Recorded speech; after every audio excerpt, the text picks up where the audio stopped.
Olá galera, tudo jóia? Prontos para estudar mais um pouco aí sobre temáticas de redação? Tenho certeza que sim. Vamos embora, a aluna Uniclea não tem medo de tema. A aluna Uniclea está pronto para escrever qualquer assunto, não é isso?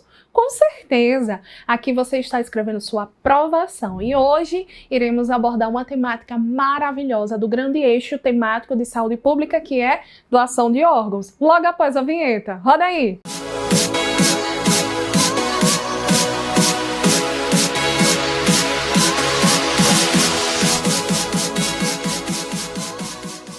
Gente, vamos lá. Então, o tema é os entraves para a efetivação da doação de órgãos no Brasil. Já deu pause? Já anotou no seu caderno? Já fez o quê? Separação, assunto, recorte do tema e o questionamento para encontrar os argumentos para a gente preparar a tese. Tudo certinho? Então, se você não fez isso, faça agora. Vai agora. Estou de olho em você, viu? Vamos embora. Professora, como é que fica? Bem, tá aqui a frase tema, a gente vai fazendo toda a divisão. Então a gente tem o assunto, que vai ser doação de órgãos, afinal de contas é a parte maior. Já pensou o Enem colocando? Fale sobre doação de órgãos. Você vai ficar com a cara de taxa lá e não vai sair do lugar, né? 30 linhas só. Muita coisa ficaria muito ampla e você não conseguiria.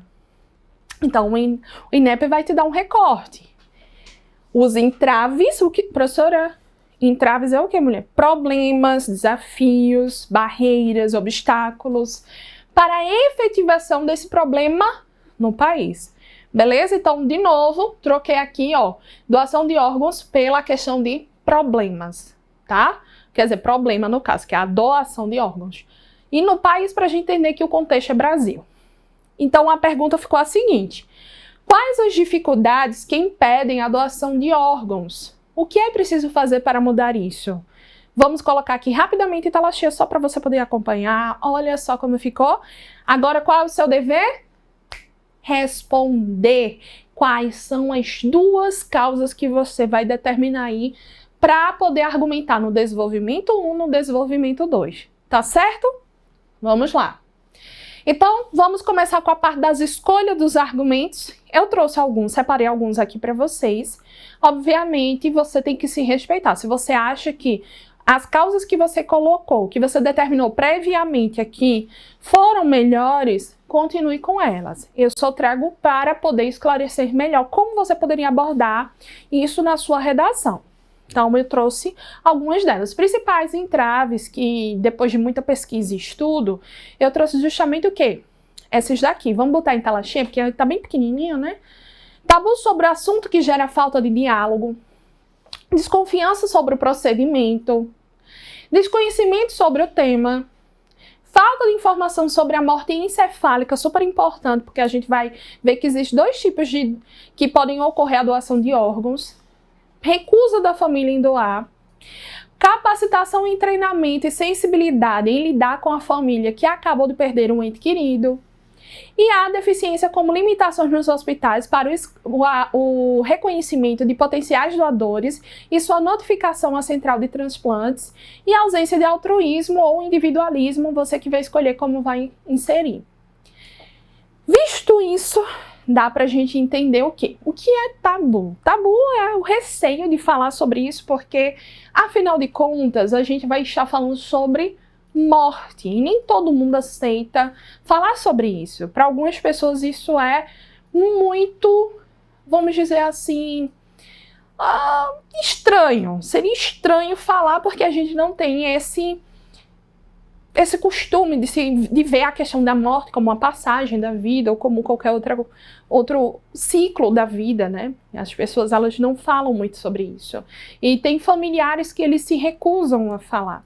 Só que é muito importante manter esse diálogo, porque quanto mais se quebra isso, quanto mais se fala disso, mais a gente pode salvar vidas, porque você vai poder emitir sua opinião sobre esse assunto. A gente não pode deixar de falar sobre isso. Inclusive, na Espanha, isso é abordado, inclusive, no sistema formacional, quer dizer, na formação educacional das crianças, né? Então, vamos lá. O contexto que a gente pode inserir desde o início. Eu não sei se vocês sabem disso, mas setembro é o mês conhecido como, dentro das campanhas, porque toda campanha, quando a gente parar para pensar, todo mês ele equivale a uma cor, o setembro não é só o setembro amarelo. Hoje a gente está evidenciando muito a questão do setembro amarelo, é super importante falar de ansiedade, falar de suicídio, né? Quebrar esse outro tabu também. Porém, eu não posso deixar de lado de falar sobre o setembro verde, porque também existe o setembro verde, que não é só para doação de órgãos, mas também sobre, inclusive, tem outra pauta que é a questão de inclusão de deficientes, tá certo? A questão da inclusão no sentido das deficiências.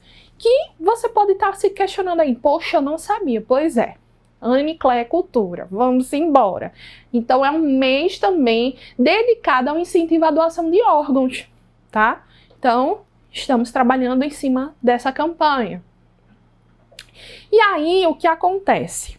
Primeira coisa que a gente já começa a trazer como informação importante para a nossa abertura do texto, que a Organização Nacional de Transplantes da Espanha, a gente já vai começar falando de Espanha novamente, é a que apresenta o maior número de doadores por milhão de habitantes do mundo. Então, ela que acende esse know-how.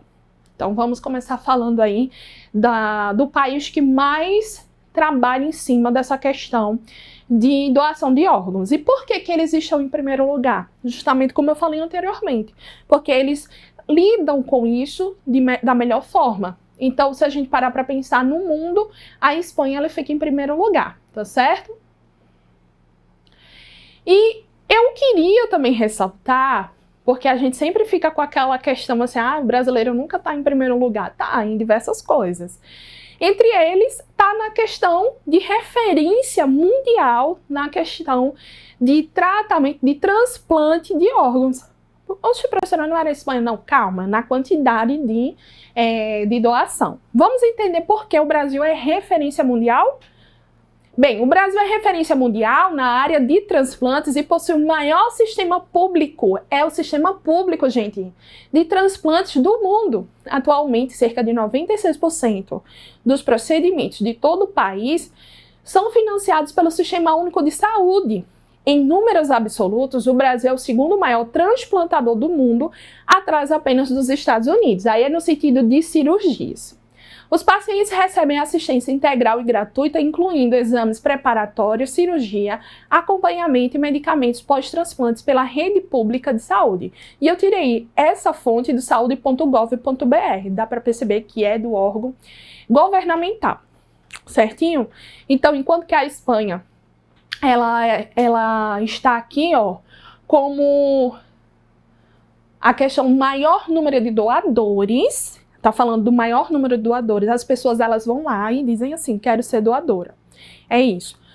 Quanto em relação à causa de transplante, a gente vai ter o Brasil como referência em segundo lugar, no ato em si. Porque assim, não adianta também, você precisa entender uma conta. Eu posso querer ser doadora, mas os meus órgãos, eles precisam, primeiro, ter condições de serem doados e, segundo, eles precisam também que sejam receptivos a quem vai receber. Então, tem a questão também de ser compatível. Então, por mais que você tenha um grande número de doadores, isso não quer dizer que vai dar certo. Por isso que quanto mais a gente esclarecer as pessoas sobre isso, melhor. Entenderam? Então vamos lá. Por isso que eu argumento assim, um aumento que não é suficiente. E por quê? Porque a gente precisa ter essa consciência. Vejamos, o número de transplante de órgãos no Brasil aumentou em 15,7% no primeiro semestre de 2017, porque a gente vai ter essa captação de 16 para cá, a gente vai trabalhar com os números a partir daí, tá? Se comparado com o mesmo período do ano passado. Com essa porcentagem, o país se mantém em um nível intermediário em um ranking de doações no mundo. No entanto, olha a problemática. O médico nefrologista e presidente da ABTO, anote esse órgão, Associação Brasileira de Transplante de Órgãos, Roberto Manfro, acredita que o índice poderia ser mais satisfatório se a população tivesse mais acesso à informação sobre as doações de órgãos. Então, o que a gente percebe? Que sim, a gente tem até várias cirurgias feitas no Sistema Único de Saúde, que é uma coisa maravilhosa, enquanto lá nos Estados Unidos, se você fosse, né, um morador de lá, teria que que cobrir um seguro. No Brasil, tudo isso é gratuito, tá? E para quem precisar. Então, isso é a referência, né? Mas ainda assim, a gente enfrenta essa questão, tá? Esses entraves. E sobre lei, professor, e tem alguma lei que a gente poderia entender melhor? Vamos acompanhar? A Constituição Federal diz que a lei disporá sobre as condições e os requisitos que facilitam a remoção de órgãos, tecidos e substâncias humanas para fins de transplante, pesquisa e tratamento, bem como a coleta, processamento e transfusão de sangue e derivados, vedado todo tipo de comercialização. Então, é proibido comercializar. Mercantilização dos órgãos não existe. Eu disse entre aspas, né? Não existe para a lei. Contanto que sejam gratuitas e tenham intuito humanitário ou científico, a permissão legal para a disposição de tecidos, órgãos e partes do corpo humano em vida ou depois da morte, com a finalidade de transplantes e tratamentos está na Lei 9.434 de fevereiro de 97, conhecida como Lei dos Transplantes, e no Decreto de 18 de outubro de 2017, seu regulamento. Gente, já parou para pensar, essa lei de 1997 é muito tipo, assim, não faz tanto tempo assim. Você para pensar o quanto que a gente, né, tá caminhando agora.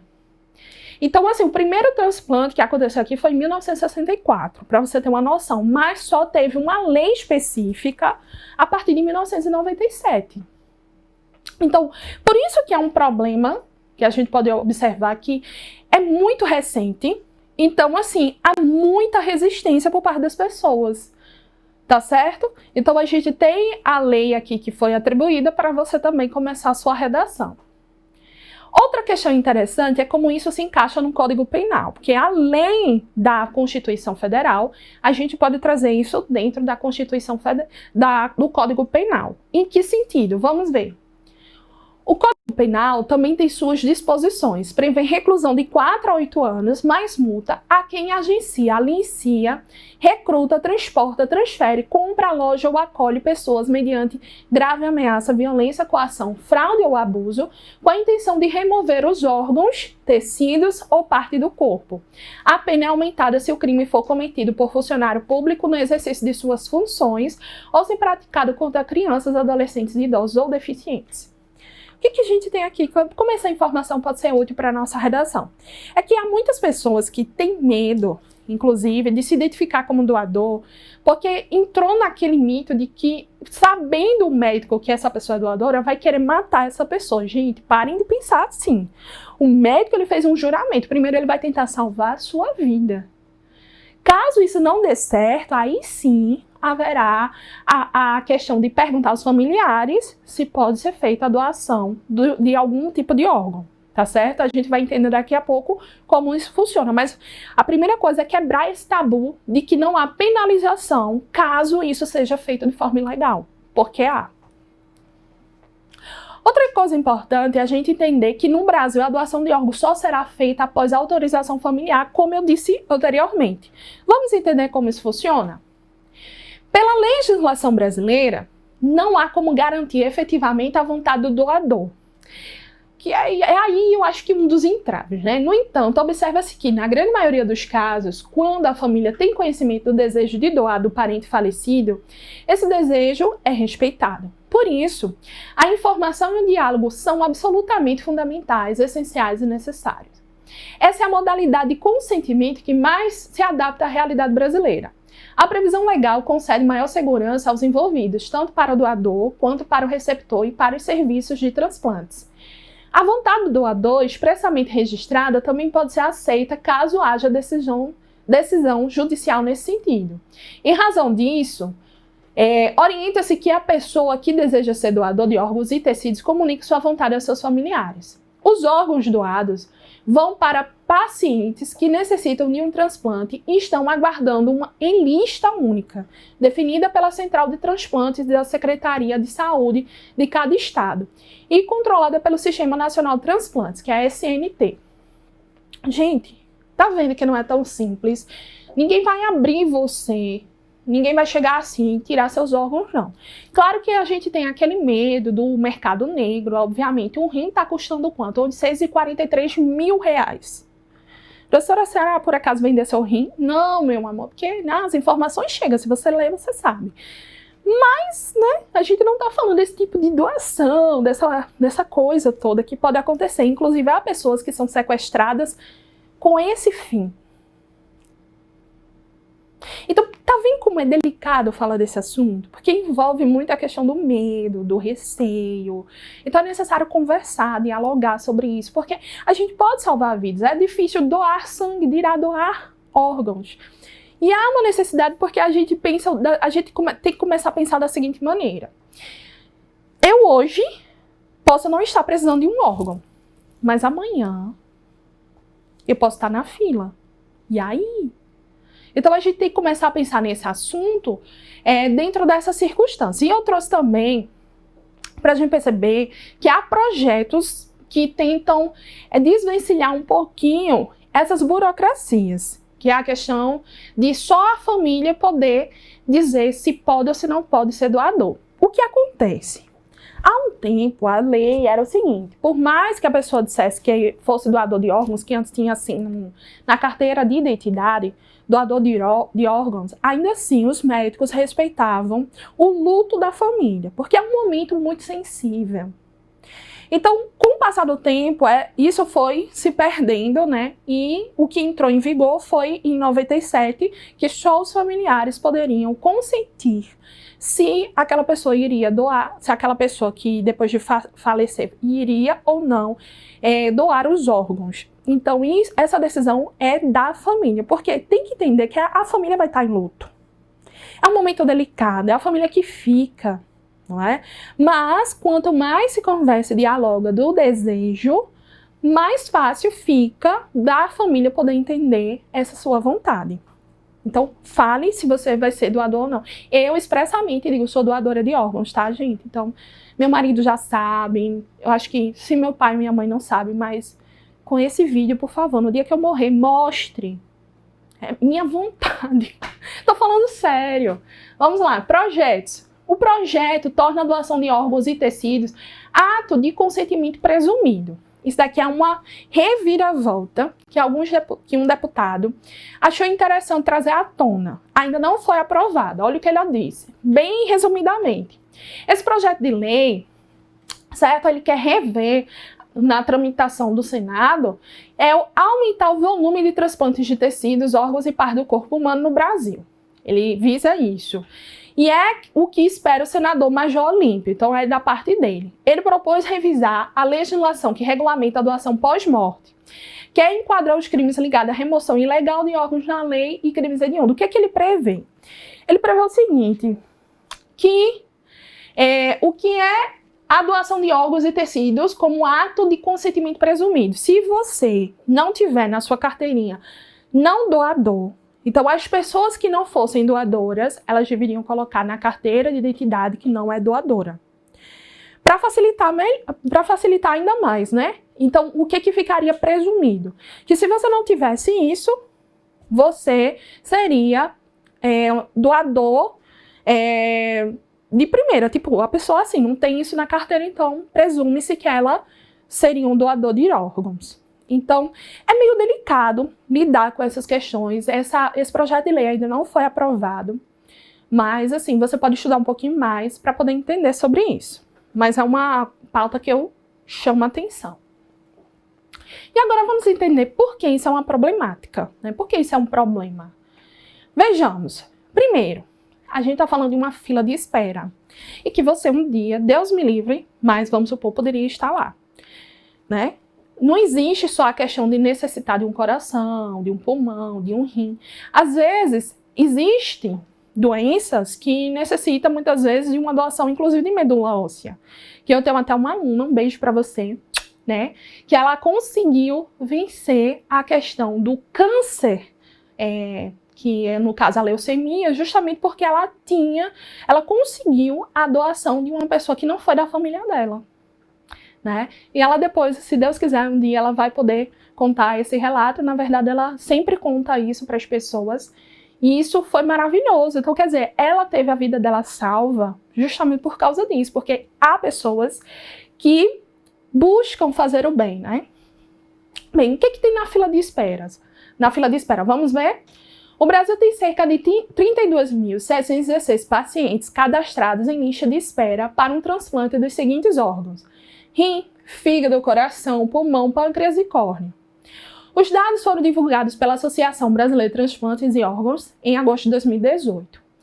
Isso daqui foi o último dado que eu consegui encontrar. E o número de órgãos doados é maior que o número total de doadores, porque na maioria dos casos, 65%, uma mesma pessoa doa mais de um órgão. Apesar da melhora nos indicadores, milhares de brasileiros ainda morrem enquanto esperam por um órgão no país. No primeiro semestre de 2017, 1.158 pessoas morreram na fila. Então, observe, por mais que a gente entenda que houve um aumento na questão dos transplantes, isso não quer dizer que houve um aumento na questão de doadores. Porque eu, por exemplo, posso doar inúmeros órgãos se eu tiver uma morte cerebral, evidentemente. Então, encefálica, né? O que morte cerebral é coloquialmente falando. Mas se eu tiver uma morte encefálica, eu posso doar coração, pâncreas, rim, várias coisas do meu corpo. Então, mais pessoas poderão ser salvas. Mas não quer dizer que isso equivale a uma grande quantidade de doações, né? De pessoas, aliás. Entenda. Aqui, a quantidade de transplantes, que essa fonte aqui foi do Registro Brasileiro de Transplante de Órgãos 2018, que mostra o quê? Olha só, a quantidade de córnea que precisa, né, de pessoas que precisam de uma doação de córnea, chega a 18 mil. O que foi realizado foram apenas 14 mil. De rim, a gente sempre vai ver que a conta realizada não tira as pessoas da fila de espera, certo? Porque tem todo esse processo de compatibilidade, tem todo esse processo de cautela, né, da fila de espera pela questão da idade. Então, quanto mais pessoas puderem fazer parte, né, dessas doações, né, no sentido, pode se aproveitar. Então, na fila de espera, quem ganha é um rim. Então, um rim realmente é o que mais está aí, né, na questão assim de pacientes que esperam pelo um transplante. Depois vem córnea, depois vem fígado, pâncreas, enfim. Isso aqui é só curiosidade para vocês. E os argumentos que a gente pode utilizar? Imagine você precisar de uma situação como essa, né? Eu preciso também entender que existem dois tipos de doadores. E como é que isso funciona, professora? Vamos entender bem direitinho. Olha aqui. Existe o doador vivo, que é qualquer pessoa saudável, eu posso doar, por exemplo, que concorde com a doação, desde que não prejudique sua própria saúde. Isso vai ser visto, né, pelos médicos, enfim. E seja compatível com a pessoa que vai receber o órgão. Mas espera aí, não é qualquer pessoa. Pela lei, apenas parentes até o 4º grau, pais, filhos, irmãos, avós, netos, tios e primos, além dos cônjuges, podem ser doadores em vida. Isso porque, para não incentivar a mercantilização. Existe também o doador falecido, que são pacientes com morte encefálica, geralmente vítimas de catástrofes cerebrais, como traumatismo craniano, graves ou AVC, né, que seja medicamento, vamos dizer assim, que seja extenso. Podem doar órgãos e tecidos com autorização de parentes até 2º grau, sendo grande o número de doadores em morte encefálica cujas doações não acontecem e, consequentemente, muitas pessoas deixam de ser contempladas com tal importante procedimento. O que a gente percebe? Que muitas vezes é muito comum esse tipo de morte. É isso que a gente está querendo dizer. Que isso aqui está querendo dizer. Entretanto, como não há, vamos dizer, a aprovação dos familiares, então isso acaba sendo um entrave social. Vejamos. O que é morte encefálica? Você sabe? Será que sua vizinha sabe? Será que se a gente perguntar a qualquer pessoa assim um pouquinho mais leiga, ela vai saber? Então, isso daí precisa ser cada vez mais esclarecido. Isso pode ser feito em posto de saúde, isso pode ser feito em palestras, pode ser em eventos públicos. Vejamos. A morte encefálica é a perda completa e irreversível das funções encefálicas cerebrais, definida pela cessação das funções corticais e de tronco cerebral, portanto, é a morte de uma pessoa. Então tem que ter tudo isso daí. Após a parada cardiorrespiratória, pode ser realizada a doação de tecidos como córnea, pele, músculo esquelético, por exemplo. A Lei 9.434 estabelece que a doação de órgãos pós-morte só pode ser feita quando for constatada a morte encefálica. A doação só poderá ser realizada no caso de paciente em morte encefálica se houver autorização de um familiar, como previsto em lei. Se os familiares não autorizarem, a doação não poderá ser realizada. Então fica muito claro aqui o quanto que a gente precisa entender que não é assim, né, a torta e direita que vai acontecer a retirada dos órgãos de alguém. A gente tem que vencer esses mitos, mas quanto mais a gente conversa sobre isso, mais fica fácil de entender esse processo. Muitas vezes não fica tão claro, né? E para poder atestar, é necessário fazer alguns testes. Antes, no Brasil, só o neurologista que poderia fazer isso. Hoje em dia, inclusive a própria família se requisitar, pode levar um médico de confiança para atestar, porque são 2 médicos hoje de diferentes especialidades que podem também atestar se houve ou se não houve a morte encefálica. Então é feito primeiro um teste de reflexos, certo? Depois vai ser alguns testes complementares, que no caso vai ser desde a bota em tela cheia, eletroencefalograma, ô nome difícil, Anne, e também a arteriografia. Então vai ser feito aí alguns exercícios alguns exames mais aprofundados para realmente atestar. Não é uma coisa simples, não é simplesmente chegar, morreu. Não é assim, tá? O que mais? Quais são as etapas, então, da doação de órgãos, professora? Como é que isso acontece? Para mim, é uma curiosidade muito grande. E quando eu comecei a estudar sobre isso, é que eu pude entender um pouco melhor. Então, vamos ver. Primeiro, há um diagnóstico de morte cerebral, que vai ser causado, como a gente viu antes, ou por traumatismo craniano, acidente vascular. E aí ela vai ser diagnosticada com os determinados exames que a gente falou anteriormente. Depois, vai ser pedida a autorização da família. Em seguida, o histórico clínico do doador vai poder verificar se há ou não doenças, sejam elas transmissíveis, doenças crônicas como diabetes, infecções, que podem de repente comprometer determinados órgãos. Depois vai ser feito o 4º passo, que é a retirada do órgão, que aí vai começar a corrida contra o tempo, porque tem órgãos que têm uma determinada durabilidade, certo? Eles vão viver entre 4 a 6 horas, né? Alguns vão viver até um pouco mais, né? Conseguir ter essa vitalidade. Depois a gente vai para o transporte, que aí vai ter a questão, né? Seja por terra, seja pela questão até aérea, mas, sobretudo, até chegar no aeroporto, gente, pode acontecer 1000 coisas. Também a realização do transplante, que é o 6º passo, que é assim que o órgão chega, o receptor já aguarda para o transplante, para evitar a rejeição do corpo ao novo órgão. É necessário tomar remédios imunossupressores pelo resto da vida, tá certo? Mas muitos pacientes conseguem sobreviver após a cirurgia. Então, é uma esperança, é você transformar a sua morte, transformar o luto do ente querido na esperança de tornar a vida de outras pessoas um pouco melhor. Então, essa conscientização é que está faltando, né? E o que pode ser doado? A gente vai ter, como a gente vem vendo por aqui nessa apresentação, córneas, coração, fígado, pâncreas, rins, pulmões, ossos, a pele, né? Que a gente tem. Então, todos esses órgãos podem ser reaproveitados. E como pode ser um doador de órgão? Bem, para ser realmente doador de órgão, você tem que expressar essa sua manifestação, essa sua vontade à família. Não tem outra forma, nem mesmo carteirinha de ONG, nem mesmo colocando no iPhone, nem mesmo colocando no seu celular, o Android, não adianta. Tem que ser expressamente a família e a família considerar se sim ou não. Professora, e sobre o transplante de pessoas vivas? Como é que acontece? Judicialmente, como eu disse, ela precisa estar até o 4º grau de parentesco. De outra forma, só com autorização judicial, porque vai verificar por que se quer fazer aquilo. Porque já pensou você vender seu rim? Eu disse que custava quanto? R$846 mil por aí, em torno disso.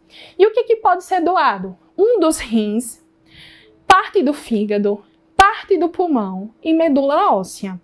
A questão da medula óssea ela já acaba sendo um pouco mais fácil, né, fazer esse tipo de doação, assim como a doação de sangue, porque é uma prática que não necessariamente exige, né, uma coisa assim que leve a sua vida tanto a risco, porque pode realmente uma dessas cirurgias aqui ser um pouco mais arriscado. Veja, e quando os médicos indicam transplante? Quando nenhum tipo vamos dizer assim, de procedimento trouxe resultado. Então, é aqui, depois que ele fez todo o processo de avaliação, todos os tipos, vamos dizer assim, de terapias foram feitas e não ocorre a melhora, aí é que essa pessoa vai entrar para a fila de espera. E não são todas as pessoas. Tem algumas, por exemplo, pessoas com cirrose devido à questão do alcoolismo, essas coisas. Tem que curar primeiro, se curar do vício, do alcoolismo, para poder depois conseguir entrar na fila de espera. E aí, olha, tem uma citação bem interessante, que é do Gotthold Lacey, filósofo iluminista. Professora, eu não vou saber escrever isso. Ele diz o seguinte: é a intenção e não a doação que faz o doador. Mas não se preocupe que eu trouxe outras. Então a gente pode, antes de ver isso, a gente poderia também falar sobre o conflito profissional, que é estabelecer a confiança entre quem vai ser o doador e quem vai receber, e como falar isso para a família, como estabelecer realmente que você é uma pessoa confiável. No sentido assim do médico, né, do enfermeiro, da pessoa que vai avisar. Veja. O profissional encontra-se diante de um dilema: respeitar a dor da perda dos familiares ou solicitar a doação dos órgãos, pois considera que o pedido da doação naquele momento poderá ser agressivo ao familiar, gerando incertezas quanto à validade do processo de doação.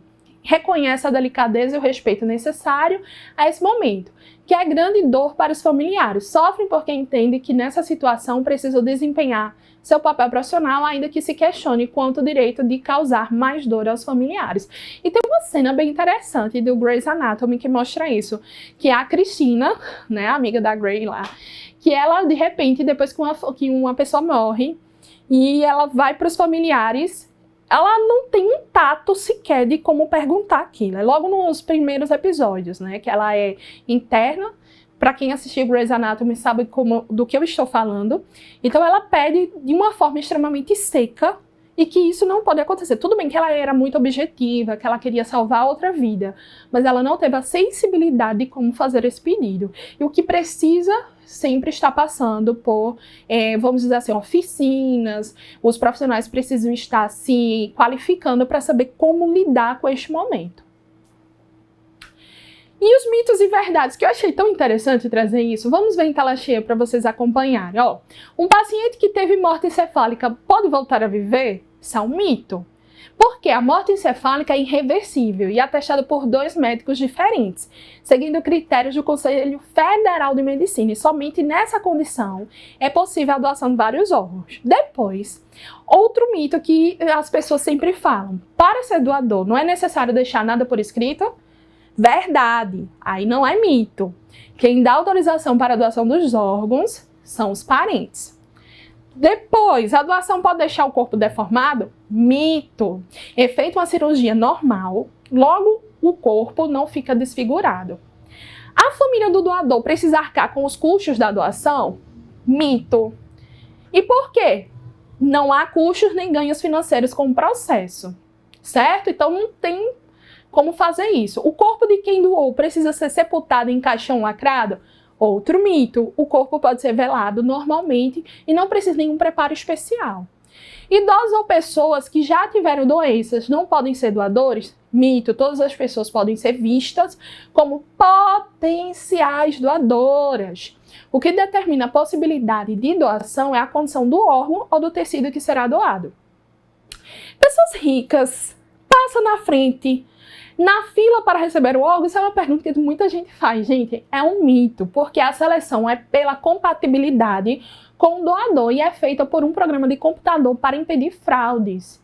Olha que interessante, né? E quem recebe um órgão passa a se comportar como falecido. Gente, isso é bem... o senso comum. Mito. O órgão não apresenta características estéticas ou emocional do doador. E se os médicos do setor de urgência do hospital souberem que eu sou um doador, não vão se esforçar para me salvar? Essa é a principal preocupação da grande maioria. Veja só, é um mito. A prioridade é salvar vidas. Não faria sentido matar pessoas para salvar outras. Entenderam? Então, assim, se você tinha dúvida, eu acho que isso vai ficar bem claro. Mas, professora, eu não tinha dúvida, não. A questão é como botar isso na redação. Você pode falar justamente da ignorância social com relação a essa temática, não é mesmo? E aí, gente, qual é o principal entrave? Mais uma vez, eu vou reforçar nessa mesma tecla. Veja, um dos principais fatores que limita a doação de órgãos é a baixa taxa de autorização da família do doador. Atualmente, aproximadamente metade das famílias entrevistadas não concorda que sejam retirados órgãos e tecidos de ente falecido para a doação. Em muitos desses casos, as pessoas poderiam ter sido um potencial doador. Por isso, converse com sua família sobre o desejo de doar órgãos. Isso aqui eu tirei também do Ministério da Saúde. E só para reforçar, quais são as principais causas de recusa familiar? Vamos entender por que elas recusam? 1. Religião. Mas, prof, e as religiões impedem? Não.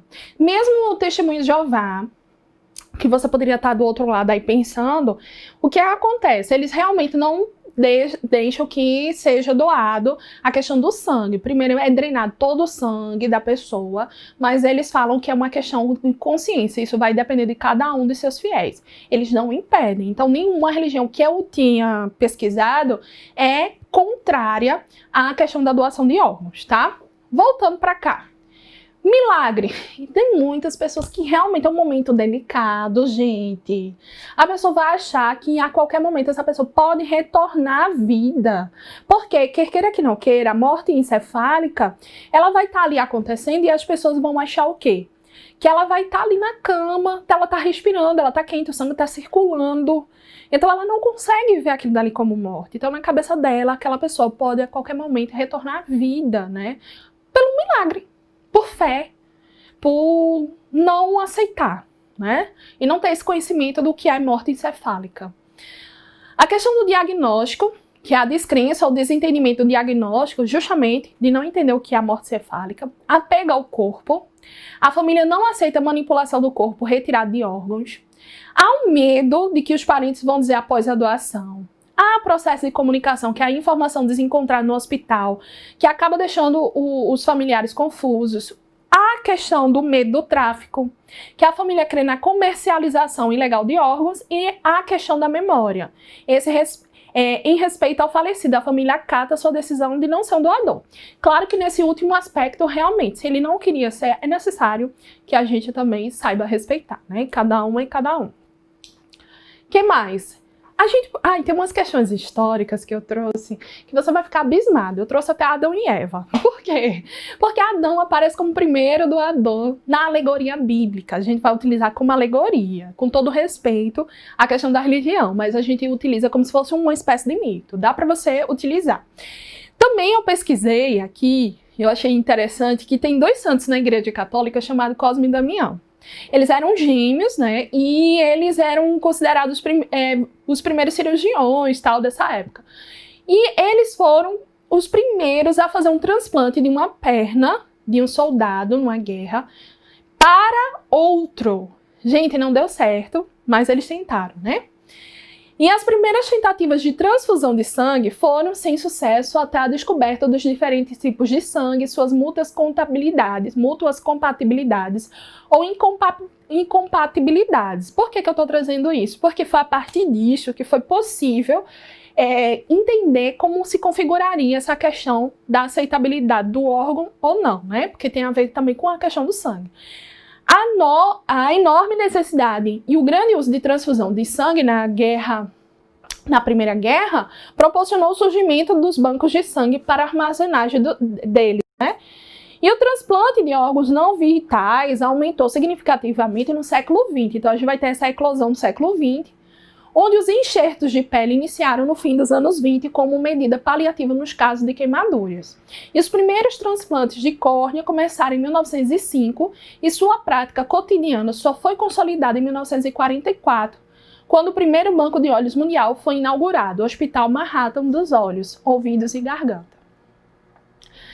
Eu trouxe aqui para a gente poder criar, né, uma espécie de argumentação plausível sobre a questão de falta de altruísmo. Eu trouxe este sociólogo, Erich Fromm. Como é que a gente poderia utilizar ele na redação? Vejamos. Segundo o sociólogo Erich Fromm, o indivíduo cultivou interiormente sentimentos de desamparo e solidão, pois perdeu o contato com sua dimensão mais humana. Deixou de ampliar suas virtudes e assim tornou-se incapaz de interagir com os mesmos aspectos essenciais das outras pessoas.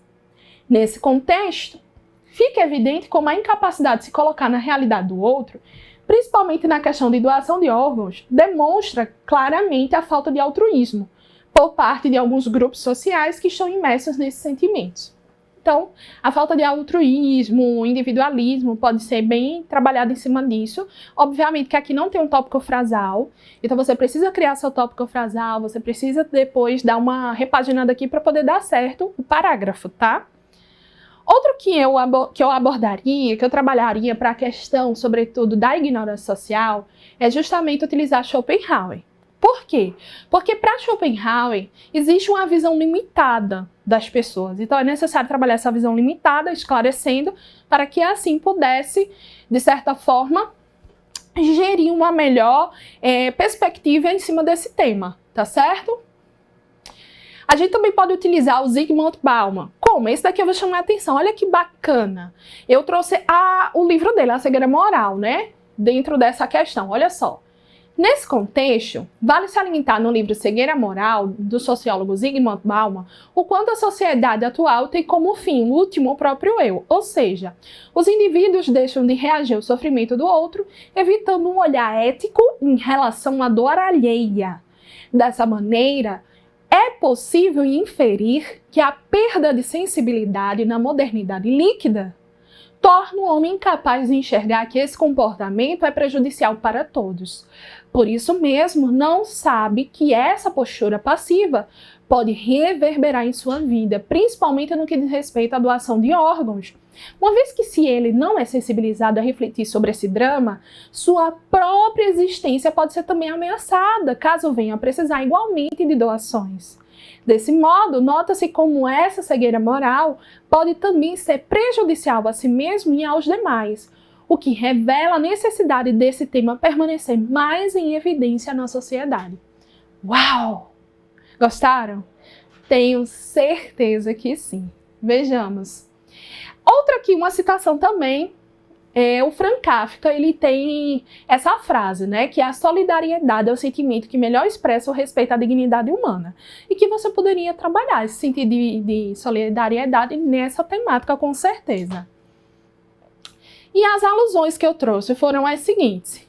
Primeiro, o primeiro médico a fazer o primeiro transplante de órgãos mesmo, no sentido assim, vital, foi o Joseph Murray, não sei.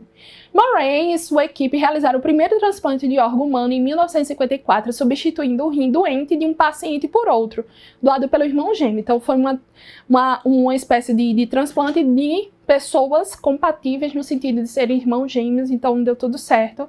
E ele ganhou o prêmio Nobel, tá, de medicina, foi bem bacana. Daria para você utilizar. Tem esse filme, Uma Prova de Amor, que é com Cameron Diaz, que narra a história de duas filhas, né? A primeira, que é a Kate, que ela tem problema de leucemia gravíssimo. E aí o médico sugere que os pais tentem ter uma criança para salvar a vida da Kate. Olha só que, né, diferente. Ele era um médico ortodoxo, né? Então, gerando esse filho de proveta, ele seria um doador compatível com a Kate. E aí, no desenrolar da história, os pais, como estavam dispostos a tudo para salvar a filha, eles aceitam a proposta. E assim nasce Ana, que logo ao nascer doa o sangue de seu cordão umbilical para a irmã. Anos depois, os médicos decidem fazer um transplante de medula de Ana para Kate. Ou seja, quantas intervenções, né? E ao atingir 11 anos, Ana precisa doar um rim para a irmã. Então, cansada dos procedimentos médicos quais era submetida, ela decide enfrentar os pais e lutar na justiça por emancipação médica, de forma que tenha direito a decidir o que fazer com seu próprio corpo. E a própria Kate, ela pede isso para Ana. A Kate, que era a que estava sofrendo com tudo isso, também não queria que a irmã sofresse mais. Os pais não estavam conseguindo entender também essa inferência, né, em cima disso. Então, por isso que é muito importante, é muito delicado esse tema. É super importante ter esclarecimento disso e existe alguns casos que pode chegar a esse extremo, que não pode acontecer, né? Porque uma vida não pode ser maltratada por causa da outra. Outra alusão interessante é utilizar o Frankenstein, gente, perfeito, da Mary Shelley. Ela escreveu esse livro já faz 200 anos, certo? Em que um médico chamado Victor Frankenstein descobre uma forma de dar vida aos corpos, certo? Inanimados, e tenta criar um ser mais resistente do que eram os humanos com partes de cadáveres. Quer queira que não queira, a gente vai ter aí uma certa similaridade com a questão da doação de órgãos, né? E o resultado, né, que provém uma criatura que destrói o próprio criador, certo? Por meio de vingança, porque ele não aceita isso que aconteceu com ele, que ele já estava morto, né, praticamente. Então, assim, essa obra foi inspirada na ciência, foi bem interessante. Quem sabe você não utiliza aí na sua redação, fazendo uma alusão, né, essa questão. Que era uma vontade de trazer à vida aquelas pessoas que morreram. Já na mitologia grega, dá pra gente utilizar o mito de Prometeu, porque quando Prometeu roubou o fogo dos deuses, né, Zeus acabou condenando ele para que ele pudesse, para que ele vivesse durante 30 mil anos, diariamente sendo bicado por uma águia, a qual lhe destruiria o fígado. Só que interessante que como é que eles sabiam nessa época que o fígado se reconstruía, hein? Gente, isso é um questionamento que até hoje eu fico parada assim, no besta. Como é que eles sabiam que o fígado se regenerava? É o único órgão que pode fazer isso, né? Então, veja, esse mito dá para você utilizar também. Aproveita aí a criatividade. E essa daqui é o Mágico de Oz, né? Utilizando o Homem de Lata. Minha aluna caprichou ano passado. E fez uma excelente introdução. Vamos ver como é que ela fez? O Mágico de Oz, de Frank Baum. O Homem de Lata foi amaldiçoado por uma bruxa, perdendo todos os seus membros e órgãos que foram repostos por metal, menos o seu coração, o qual buscava incessantemente. De forma análoga ao personagem, muitas pessoas ainda estão na fila de espera para receber o órgão. Entretanto, a falta de informação da sociedade e a pouca capacitação dos profissionais quanto ao dilema prejudicam a doação de órgãos no Brasil. Dessa forma, busca-se encontrar medidas que venham amenizar esse impasse. Então, a aluna Milena Aranha fez essa introdução maravilhosa, utilizando essa alusão. Então, capricha também na sua. Como eu disse, dá para utilizar Grey's Anatomy, Good Doctor, que tem uma cena lá que fala sobre isso. Aliás, várias cenas, porque, né, fala-se sobre essa questão de médicos, da vida dos médicos. Então, olha só, para um paciente crítico, um transplante de órgão significa um novo recomeço, uma segunda chance, mas o corpo é projetado para lutar contra o invasor, mesmo que tente salvá-lo, porque um transplante não garante que a vida será mais fácil, que a vida será mais fácil. Há uma ameaça de que o corpo vai rejeitar o órgão de imediato. Um paciente se preocupa em encontrar um órgão e saber se o órgão seria rejeitado. A ansiedade continua até que eles possam finalmente abrir os olhos após a cirurgia e ver que seu presente foi aceito. Isso aqui são algumas citações da série.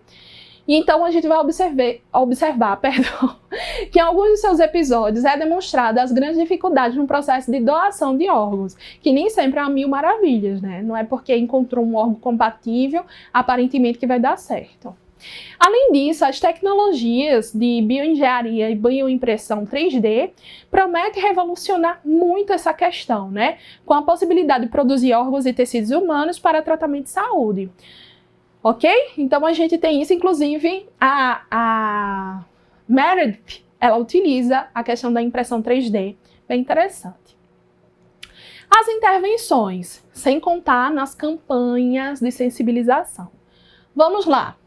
Abordar de forma consciente a questão da doação dos órgãos, mostrar a falta de doadores no Brasil, conhecer a condição para ser um doador de órgãos, conhecer um pouco mais sobre o processo de doação, verificar quais são os órgãos que podem ser doados, debater como despertar o interesse das pessoas para a doação de órgãos, sensibilização social para a doação e o transplante de órgãos, e como isso pode ser feito por meio de alguns responsáveis.